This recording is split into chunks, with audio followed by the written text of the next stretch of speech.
ஆயக்கலைகள் 64 அதில் ஒரு முக்கிய கலையான ஜோதிட கலையின் மூலமாக என்னுடன் இணைந்துள்ள அன்பு நேயர்களுக்கு இனிய வணக்கம்ங்க.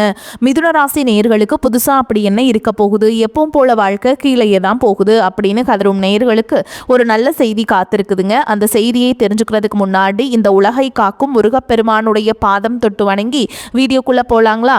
என்னுடன் சேர்ந்து நீங்களும் இந்த மந்திரத்தை சொல்லிட்டே உங்களால் முடிஞ்சதுன்னா கமெண்ட் பாக்ஸ்ல ஒரு முறை கமெண்ட் பண்ணுங்க. ஓம் முருகா போற்றி, ஓம் முருகா போற்றி, ஓம் முருகா போற்றி. பழனி ஆண்டவா, செந்தூர் வேலவா, சீரும் போர் தளபதியே, சேவல் கொடி ராஜாவே, நீதான் ஐயா இந்த அப்பாவி மக்களை கஷ்டங்களிலிருந்து காப்பாற்றி காலம் முழுக்க கூடவே இருக்கணும். இவங்களுக்காக நான் தினமும் உங்ககிட்ட வேண்டிக்கிறேன். இவங்களுக்கு ஒண்ணுனா நீதான் ஐயா பொறுப்பு. அப்படியே நான் சொல்லும் ஜோதிடமும் பழிக்க நீதான் ஐயா அருள் புரியணும். தினமும் உங்களுக்கு கிரகநிலை மாற்றத்தால் வரக்கூடிய சுப பலன்களை அறிய கட்டாயம் சப்ஸ்கிரைப் பண்ணி பெல் பட்டன் அப்புறம் ஆல்னு ஆப்ஷன் இருக்கும், அதையும் கொடுத்து வைங்க.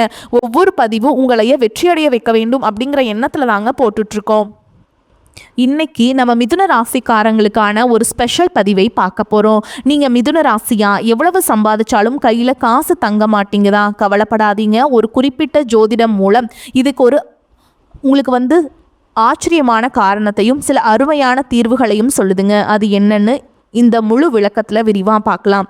வாங்க உள்ளே போகலாங்க. முதல் ஒரு கேள்வி, நீங்கள் மிதுன ராசியா? பணத்தை சேமிக்கிறதுல ரொம்பவே கஷ்டப்படுறீங்களா? நீங்கள் மட்டும் இல்லை, நிறைய மிதுன ராசிக்காரங்க இந்த பிரச்சனையில் தான் இருக்காங்க. இதுக்கு உண்மையான ஆணிவேர் என்னவா இருக்குன்னா நம்ம இன்னைக்கு பார்க்க போகிறோம். இந்த ஜோதிட மூலத்தின்படி மிதுன ராசிக்காரங்களுக்கு பண விஷயத்தில் ஒரு தனித்துவமான சவால் இருக்குது. இதில் சுவாரஸ்யமான விஷயம் என்னென்னா, இந்த சவாலுக்கான காரணம் வேற எங்கேயுமே இல்லைங்க, அவங்களுக்குள்ளே இருக்கிற சில குணாதிசயங்கள் தான் ஒளிஞ்சிருக்கான். அது என்னென்ன குணங்கள்னு இப்போ நம்ம பார்க்கலாங்க. மிதுன ராசிக்காரங்களோட பண வளர்ச்சிக்கு தடையாக இருக்கிறது இந்த மூலம் சில விஷயங்கள் சொல்லுதுங்க. முதல்ல பணத்தை சேமிக்க முடியாமல் கஷ்டப்படுறது, அடுத்து ரொம்ப அதிகமாக பேசுறது, மற்றவங்க ரகசியங்களை பகிர்ந்துக்கிறது, அப்புறம் நம்ம செஞ்ச தப்பை ஒத்துக்காமல் அதுக்கு ஒரு நியாயம் கற்பிக்கிறது, கடைசியாக ஒரு விஷயத்த மற்றவங்க ஏற்றுக்கிற வரைக்கும் விடாமல் வாதம் பண்ணுற குணம். இதுக்கு பணத்துக்கும் என்ன சம்பந்தம்னு நீங்கள் யோசிக்கிறது எனக்கு புரியுதுங்க. வாங்க அதுக்கான ஜோதிட காரணத்தை பார்க்கலாம். சரி, இந்த குணங்களுக்கும் பண பிரச்சனைக்கும் ஜோதிட ரீதியாக என்ன தொடர்பு? இங்கே தான் வேத ஜோதிடத்தில் ரொம்ப முக்கியமான ஒரு இடமான 2ஆம் வீடு வருது. மிதுன ராசியோட நிதிநிலையை தீர்மானிக்கிறதுல இந்த 2ஆம் வீடு ஒரு மிகப்பெரிய பங்கு வகிக்குதுன்னு சொல்லலாங்க. ஜோதிடத்துல 2ஆம் வீடுங்கிறது சும்மா பணத்தை மட்டும் குடிக்கிற இடம் கிடையாதுங்க. இது 4 விஷயங்களை கட்டுப்படுத்துது. தனம், அதாவது நம்மளோட செல்வம், குடும்பம், வாக்கு, அதாவது நம்மளோட பேச்சு, அப்புறம் உணவு. இதுல முக்கியமான தத்துவம் என்னன்னா, இந்த 4மே ஒரே வீட்டுல இருக்கிறதால இதுக்குள்ள எப்பவும் ஒரு போட்டி நடந்துகிட்டே இருக்கும். நீங்க இதுல ஒரு விஷயத்துக்கு உங்க சக்தியை அதிகமா செலவு செஞ்சீங்கன்னா மற்ற விஷயங்கள் தானாகவே பலவீனமாயிடும். இப்ப இந்த பாருங்க, இது இந்த முரண்பாட்டை ரொம்ப அழகா விளக்குது. மிதுன ராசிக்காரங்க பொதுவாகவே ரொம்ப நல்லா பேசக்கூடியவங்க. ஆனால் பிரச்சனை என்னன்னா, அவங்க தன்னோட சக்தியை அளவுக்கு அதிகமாக பேச்சிலையும் தேவையில்லாத அரட்டையிலையுமே செலவு செய்யும் போது அதே 2ஆம் வீட்டில் இருக்கிற தனம், அதாவது செல்வத்துக்கான சக்தி ஆட்டோமேட்டிக்காக குறைஞ்சிடுதுங்க. சிம்பிளாக சொல்லணும்னா, உங்கள் வாக்கு பலமாகும் போது உங்கள் தனம் பலவீனமாகுது. இது ஒரு எனர்ஜி பேலன்ஸ் கணக்கு மாதிரிங்க. இந்த மூலத்தோட இந்த மேற்கோளை பாருங்க எவ்வளவு ஆழமா இருக்குன்னு. ஒரு ஜோதிட வீட்டில் ஒரே ஒரு விஷயம் மட்டுமே ஆதிக்கம் செலுத்தும், நீங்கள் தான் தேர்ந்தெடுக்க வேண்டும். சுருக்கமாக சொன்னால், உங்கள் 2ஆம் வீட்டில் செல்வத்தை பலப்படுத்தணும்னா இல்லை பேச்சை பலப்படுத்தணுமாங்கிற அந்த முக்கியமான தேர்வு உங்கள் கையில் தான் இருக்குது. சரி, இந்த நிலைமையை எப்படி மாற்றுறது? இதுக்கு என்னதான் தீர்வு? பயப்பட வேண்டாம். இப்போ நம்ம உடனடியாக செய்யக்கூடிய சில ரொம்ப எளிமையான நடைமுறை மாற்றங்களை பற்றி இதன் மூலம் என்ன சொல்லுதுன்னு பார்க்கலாங்க. இங்கே 3 முக்கியமான வாழ்க்கை முறை மாற்றங்கள் சொல்லப்பட்டிருக்கு. முதல் விஷயம், பேச்சை குறைக்கிறதுங்க. தேவையில்லாத அரட்டை, புறம் பேசுறது, மற்றவங்க ரகசியங்களை சொல்றது, இதெல்லாம் நிறுத்தணும். 2வது, உணவு கட்டுப்பாடு. குறிப்பாக அசைவத்தை தவிர்த்தா உங்கள் 2ஆம் வீட்டு ஆற்றல் செல்வத்துக்கு சாதகமாக திரும்பும்னு சொல்லப்படுது. 3வது, போதை பழக்கங்களிலிருந்து விலகி இருக்கிறது. பங்குச்சந்தை, சூதாட்டம், மது பழக்கம் மாதிரியான விஷயங்களில் மிதுன ராசிக்காரங்க எளிதாக சிக்க வாய்ப்பு இருக்குன்னு இந்த மூலம் எச்சரிக்குதுங்க. இந்த வாழ்க்கை முறை மாற்றங்களுக்கு அடுத்தபடியாக இந்த மூலம் ஒரு ரொம்ப சக்தி வாய்ந்த ஆன்மீக பரிகாரத்தை சொல்லுது. அதுதான் புனித நீராடல். இது ஏன் இவ்வளவு முக்கியத்துவம் வாய்ந்ததுன்னு இப்ப நம்ம விரிவா பார்க்கலாங்க. இதுக்கு பின்னாடி ஒரு ஆழமான தர்க்கம் இருக்கு. நீங்க தண்ணிக்குள்ள மூழ்கும் போது உங்களால பேச முடியாது இல்லையா? அந்த சில நொடிகள் அல்லது நிமிடங்கள் நீங்க இயற்கையாகவே மௌனமா இருப்பீங்க. இந்த மௌனம் தான் மிதுன ராசிக்காரங்களோட 2ஆம் வீட்டை அமைதிப்படுத்தி பேச்சுக்காக வீணாகிற சக்தியை சேமிச்சு அதை செல்வத்தின் பக்கம் திருப்புது. அதனால நீராடலோட உண்மையான நோக்கம் உடலை சுத்தம் பண்ணுறதை விட வாக்கை கட்டுப்படுத்துறது தான். அதை ஒன்று தெரிஞ்சுக்கோங்க. நீராடல்னா சும்மா போய் குளத்துல குதிச்சு வர்றது இல்லைங்க. அதுக்குன்னு ஒரு முறை இருக்குது. முதல்ல அந்த நீரை தொட்டு வணங்கி மனசில் பிரார்த்தனை செஞ்சுட்டு மெதுவாக தண்ணியில் இறங்கி தலையை ஒரு முறை மூழ்கி எழணும். அதுக்கப்புறம் ஈரத்துணியை அங்கேயே விட்டுட்டு வராமல் அதையும் எடுத்துக்கிட்டு அந்த புனிதமான இடத்த சுத்தமாக வச்சுக்கிட்டு வரணும். இதுதான் ஒரு சாதாரண குளியலுக்கும் புனித நீராடலுக்கும் உள்ள வித்தியாசம். உங்கள் நிதி பிரச்சனையோட தீவிரம் எந்த அளவுக்கு இருக்கோ அதை பொறுத்து நீங்கள் போக வேண்டிய இடமும் மாறுபடுது. ஒரு பொதுவான முன்னேற்றம் வேணும்னு நினைக்கிறவங்க உங்கள் ஊரில் இருக்கிற கோவில் குளத்தில் நீராடினாலே போதுங்க. வாழ்க்கையில் ஒரு பெரிய திருப்பு முனை, ஒரு குறிப்பிடத்தக்க முன்னேற்றம் வேணும்னு நினைக்கிறவங்க ராமேஸ்வரம் போய் அங்கே இருக்கிற 22 நாளி கிணறுகளில் நீராடலாம். ரொம்பவே கடுமையான நிதி நெருக்கடியில் சிக்கி தவிக்கிறவங்க காசிக்கு போகிறது ஒரு நிரந்தர தீர்வை தரும்னு சொல்லுதுங்க. குறிப்பாக நீங்கள் ராமேஸ்வரம் போகலான்னு ஒரு முடிவு செஞ்சால் ஒரு முக்கியமான விஷயத்த ஞாபகம் வச்சுக்கோங்க. நீங்கள் என்னைக்கு நீராடுறீங்களோ அந்த தேதியை நல்லா குறித்து வச்சுக்கோங்க. அந்த தேதியிலேருந்து சரியாக ஒரு வருஷத்துக்குள்ளே உங்கள் வாழ்க்கையில் ஒரு பெரிய நிதி முன்னேற்றத்தை நீங்கள் கண் கூட பார்ப்பீங்கன்னு உங்களுக்கு சொல்லப்படுதுங்க. சரி, இப்போ பரிகாரம் எல்லாம் செஞ்சு பணம் வர ஆரம்பிச்சிடுதுன்னு வச்சுக்கலாம். ஆனால் அந்த பணம் கையில் நிற்கணுமே, அதை எப்படி தக்க வச்சுக்கிறது? இதுக்கு ஒரு அருமையான பரிகாரம் சொல்லப்பட்டிருக்கு. வாங்க பார்க்கலாம். இந்த பரிகாரம் கொஞ்சம் வித்தியாசமானதுங்க. நீங்கள் செய்ய வேண்டியது என்னென்னா, காற்றை கொடுக்குற மின்விசிறி, ஏர் கூலர் மாதிரி பொருட்களை வாங்கி கோயில்கள், ஆதரவற்றோர் இல்லங்கள், ஆசிரமங்கள் மாதிரி இடங்களுக்கு தானம் செய்யணும். அந்த பொருளை வாங்கின ரசீதை பத்திரமா வச்சுக்கணும். ஆனால் இதில் ரொம்ப ரொம்ப முக்கியமான ஒரு நிபந்தனை இருக்குது. நீங்கள் வீடு கட்டும்போது உங்கள் பக்கத்து வீட்டுக்கான காற்றோட்டத்தை எந்த காரணத்துக்காகவும் தடுக்கக்கூடாது. நீங்கள் ஒரு பக்கம் காற்று வர தானம் செஞ்சுட்டு இன்னொரு பக்கம் அடுத்தவங்க காற்று தடுத்தா இந்த பரிகாரத்தில் எந்த பலனுமே கிடைக்காதுங்க. மிதுன ராசிக்காரங்களோட முன்னேற்றத்திற்கான பாதை உண்மையில் எங்கே தொடங்குது? நம்ம பார்த்தா எல்லா விஷயங்களையும் திரும்ப திரும்ப வர ஒரு பொதுவான விஷயம் என்னென்னு கவனிச்சிங்கன்னா அது தாங்க வாக்கு, அதாவது பேச்சு. மிதுன ராசிக்காரங்களோட நிதி வெற்றிக்கும் தோல்விக்கும் அவங்களோட நாக்கு தான் மிக முக்கியமான காரணம். நீங்கள் உங்கள் வார்த்தைகளை எப்படி கவனமாக பயன்படுத்துறீங்கிறது தான் உங்கள் செல்வத்தை தீர்மானிக்குது. இறுதியாக உங்களை ஆழமாக சிந்திக்க வைக்கிற ஒரு கேள்வியோட நீங்கள் அடுத்த பதிவில் பார்ப்போங்க. ஒருவேளை உங்கள் செல்வத்துக்கான சாவி நீங்கள் அதிகமாக செயல்படுறதுல இல்லாமல் குறைவாக பேசுகிறதுல, அதாவது உங்கள் மௌனத்தில் தான் ஒளிஞ்சிருக்கும். வரக்கூடிய இந்த மார்ச் மாதத்துலேருந்து பார்த்தீங்கன்னா உங்களுக்கு சனியுடைய வக்ர பயிற்சியும், குருவுடைய வக்ர நிவர்த்தி, சுக்கிர பயிற்சி, சூரிய பயிற்சி, ராகுகேது பயிற்சி, 5 வருட கிரகங்களுடைய சேர்க்கை என ஒட்டுமொத்த அனைத்து பலன்களும் உங்களுடைய வரக்கூடிய நாட்களிலிருந்து முழுமையாக கிடைக்கிறதுனால இந்த 2026 நிச்சயமாக உங்களுக்கு ஒரு வெற்றியையும் நல்ல மாற்றத்தையும் தரக்கூடிய ஒரு ஆண்டாகவே பார்க்கப்படுது. முதலாவது நாள் பார்த்தீங்கன்னா உங்களுக்கு சனியுடைய வக்ர நிவர்த்தி. தற்பொழுது சனி பகவான் பார்த்தீங்கன்னா மீன ராசியில் வக்ர நிவர்த்தி அடைகிறாருங்க மார்ச் மாதத்துலேருந்து. அப்படி வக்ர நிவர்த்தி அடையும் போது என்ன ஆகும்னு பார்த்தீங்கன்னா, இத்தனை நாட்கள் அவங்களுடைய கர்மாவுக்கு தண்டனையை கொடுத்துட்டு இருந்த சனி பகவான் இனி மைனஸாக இருந்தவர் தற்பொழுது ப்ளஸ்ஸாக மாறி கடந்த காலகட்டங்களில் நீங்கள் உங்கள் வாழ்க்கையில் எதையெல்லாமே இழந்துட்டு கஷ்டப்பட்டு வருத்தப்பட்டு இருக்கீங்களோ அது அனைத்தும் திரும்ப பெறக்கூடிய ஒரு காலகட்டமாகவே இந்த சனி பகவானுடைய வக்ர நிவர்த்தி காலகட்டம் அப்படிங்கிறது பார்க்கப்படுது. அடுத்ததாக பார்த்தீங்கன்னா குருவுடைய வக்ர பயிற்சி. உங்களுடைய ராசியில் 8ஆம் இடத்துல இருந்ததுலேருந்து பொருளாதாரத்தோட நிறையான மாற்றம்ங்கிறது இருந்திருக்காது. தற்பொழுது குரு பகவான் பார்த்தீங்கன்னா உங்களுடைய ராசியில் 8ஆம் இடத்துலேருந்து 3ஆம் இடமான லக்னஸ்தானத்தை நோக்கி வரதுனால இத்தனை நாட்களாக கிடைக்காம இருந்த குரு பயிற்சி பலன்களும் தற்பொழுது உங்களுக்கு முழுவதுமாக கிடைக்க போகுது. இதன் மூலமா பொருளாதாரத்தில் ஒரு மிகப்பெரிய ஒரு அசுர வளர்ச்சி அப்படிங்கிறது உங்களுக்கு காத்துக்கிட்டு இருக்குதுங்க. அதற்கடுத்து பார்த்தீங்கன்னா சுக்கிர பயிற்சியை பொறுத்த வரைக்கும் இதனுடைய ஒட்டுமொத்த பலன்களும் தற்பொழுது உங்களுக்கு முழுமையாக கிடைக்க போகுது. எப்படி சாமி எங்களுக்கு முழுமையாக கிடைக்க போகுதுன்னு நீங்க சொல்றீங்க அப்படின்னு நிறைய பேர் கேட்பீங்க.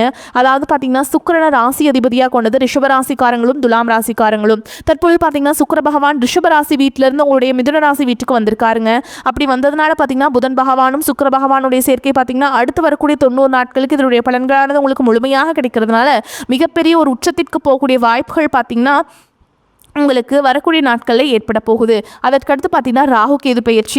ராகுகேது பயிற்சியா போன வருடத்தில் அதுக்கு முன்னான வருடத்துலேருந்து இந்த காலகட்டம் அப்படிங்கிறது எங்களுக்கு ஒரு மோசமான காலகட்டமாகவே அமைஞ்சிருச்சு சாமி. இனி வரக்கூடிய இந்த ராகுகேது பயிற்சியும் அதே மாதிரி தான் எங்களுக்கு இருக்க போகுது அப்படின்னு நினைக்கிற உங்களுக்கு நிச்சயமாக இது ஒரு மாறுதலை தரக்கூடிய ஒரு ராகுகேது காலகட்டமாகவே பார்க்கப்படுது. ஏன்னா கடந்த காலகட்டங்களில் உடல் சார்ந்த பிரச்சனை அப்படிங்கிறது நிறையவே மிதுன ராசிக்காரங்களுக்கு ஏற்பட்டு இருந்திருக்கும். தற்பொழுது இருக்கக்கூடிய இந்த ராகுகேது காலகட்டம் உங்களுக்கு அனைத்தும் முழுவதுமாக நிவர்த்தியாக போகுதுங்க. அதற்கடுத்து பார்த்தீங்கன்னா 5 வருட கிரகங்கள் சேர்க்கையும் இந்த மார்ச் மாதத்தில் இருக்கிறதுனால மிகப்பெரிய ஒரு ராஜயோகம் அப்படிங்கிறது வரக்கூடிய நாட்கள் உங்களுக்கு காத்துக்கிட்டு இருக்குது. கடந்த காலகட்டங்களில் நல்ல ஒரு வேலைங்கிறது கிடைச்சிருக்காது. ஏதோ ஒரு கிடைக்கிற வேலைக்கு ஒரு 10,000 சம்பளத்துக்கோ 15,000 சம்பளத்துக்கோ பிடிக்காத ஒரு வேலையை குடும்ப கஷ்டத்துக்காக வேற வழியே இல்லாமல் செஞ்சுட்டு இருந்திருப்பீங்க. ஆனால் இனி வரக்கூடிய நாட்களில் நீங்கள் படித்த படிப்புக்கு ஏற்ற மாதிரி உங்களுக்கு பிடிச்ச மாதிரியும் நீங்கள் ஒரு அரசாங்க வேலைக்கு ட்ரை பண்ணாலும் சரி, ஒரு ஐடி ஜாபோ, ப்ரைவேட் ஜாபோ, பேங்க் ஜாபோ, நீங்கள் எங்கே வேலைக்கு ட்ரை பண்ணாலும் அந்த ஜாப் அப்படிங்கிறது உங்களுக்கு நிச்சயமாக கிடைக்க போகுதுங்க. கோர்ட்டு கேஸுன்னு ரொம்ப நாட்கள் அலைஞ்சிட்டு இருக்க நபர்களுக்கு விரைவில் உங்களுக்கு சாதகமாகவே தீர்ப்பு வரும். சொத்து பிரச்சனையும் உங்களுக்கு சாதகமாகவே முடியும். சனி பகவானுடைய பார்வை உங்களுக்கு நேரடியாகவே இருக்குது. இதன் மூலம் வருமானம் அப்படிங்கிறது பல வழிகளில் வரும். தொழிலில் லாபம் சற்று அதிகமாகவே கிடைக்கும். அரசியல்வாதிகளை பொறுத்த வரைக்கும் புதிய பொறுப்புகள், புதிய பதவிகள் எல்லாமே தானாகவே உங்களை வந்து சேரும். ராகு கேதுவால உங்களுடைய செல்வாக்கு உயரும், உடல் ஆரோக்கியம் மேம்படும், சங்கடங்கள் நீங்கும். மறைமுகமாக உங்கள் தொழில் வாழ்க்கையிலும் சரி, இல்லற வாழ்க்கையிலும் சரி நிறைய நபர்கள் வந்து தொல்லை கொடுத்துருப்பாங்க.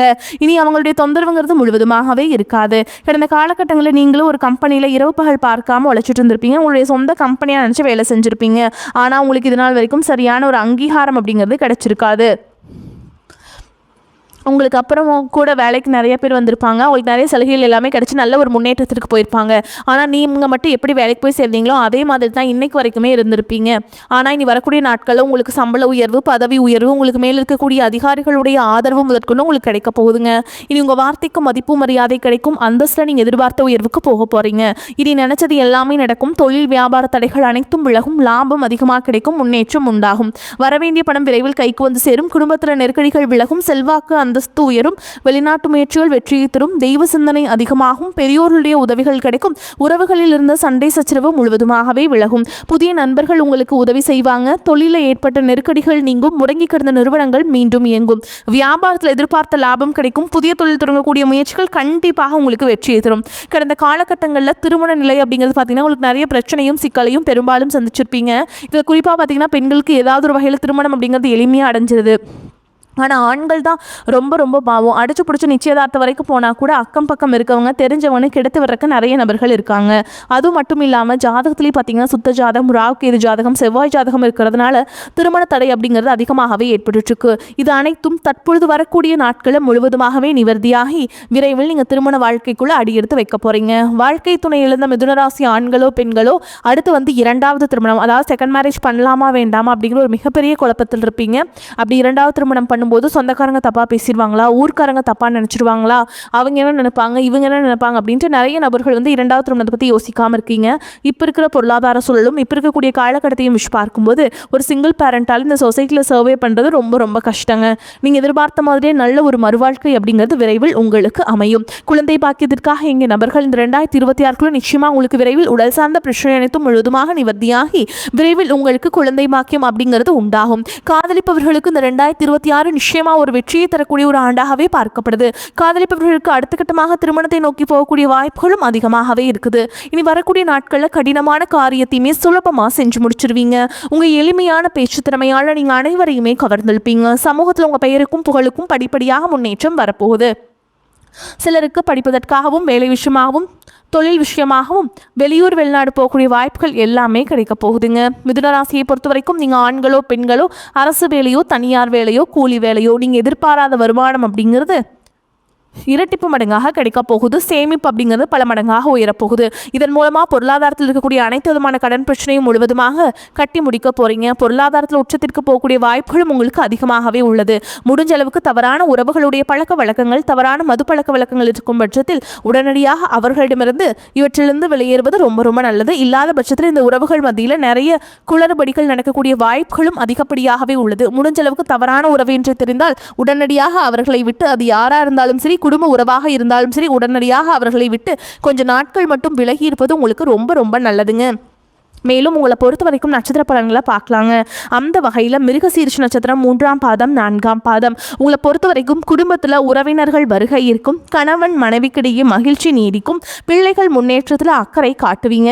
தந்தையின் உடல் நலத்தில் கவனம் தேவை. ஆடை ஆபரணம் வாங்குவீங்க. எடுத்த காரியம் நல்லபடியாக முடிய வேண்டும் என்ற மனக்கவலை ஏற்படும். புதிய வாய்ப்புகள் தேடி வரும். கிடைக்கும் வாய்ப்பினை பயன்படுத்தி கொள்வது புத்திசாலித்தனம். அடுத்ததா திருவாதிரை நட்சத்திரம் உங்களை பொறுத்த வரைக்கும் உடன் இருப்பவர்களை ஆலோசித்து காரியங்களை முன்னெடுப்பது உங்கள் வெற்றிக்கு தடை வராமல் காக்கும். அரசியல் துறையினருக்கு சாதகமான காலகட்டமாக இருந்தாலும் புத்தி கூர்மையுடன் செயல்களை ஆராய்ந்து செய்வது நன்மையை பயக்கும். மேலிடத்திற்கும் உங்களுக்கும் தேவையற்ற வாக்குவாதம் வரலாம். அடுத்ததா புனர்பூச நட்சத்திரம் 1ஆம் பாதம் 2ஆம் பாதம் 3ஆம் பாதம் உங்களை பொறுத்த வரைக்கும் மாணவர்களுக்கு கல்வியில் இருந்த சிக்கல்கள் தீரும். ஆசிரியர்களின் ஆலோசனை கூடுதல் மதிப்பெண் பெற உதவும். வாழ்வில் வளம் பெறும். குடும்ப ஒற்றுமை உண்டாகும். தொலைநோக்கு சிந்தனையுடன் புதிய கருத்துக்களுக்கு மதிப்பளிப்பீங்க. நீங்கள் எடுத்த காரியத்தை நிதானமாக செய்து முடிப்பீங்க. எதையும் சாதிக்கும் திறமை உண்டாகும். உங்களை பொறுத்த வரைக்கும் பரிகாரம்னு பார்த்தோம்னா நரசிம்ம பெருமாளை வணங்குவது உங்களுக்கு ஏற்றத்தை ஏற்படுத்தி கொடுக்கும். உங்களை பொறுத்த வரைக்கும் அதிர்ஷ்டம் தரக்கூடிய எண்கள்னு பார்த்தீங்கன்னா 2, 6 இந்த எண்கள் அதிகமாக பயன்படுத்துங்க. அதிர்ஷ்டத்தை அதிக அளவில் ஈர்த்து கொடுக்கும். வரக்கூடிய வாய்ப்புகளை தவற விட்டுறாதீங்க. கெட்டியாக பிடிச்சுக்கோங்க. வாழ்த்துக்கள். வாழ்க வளமோடு நலமோடு. நன்றி, வணக்கம்.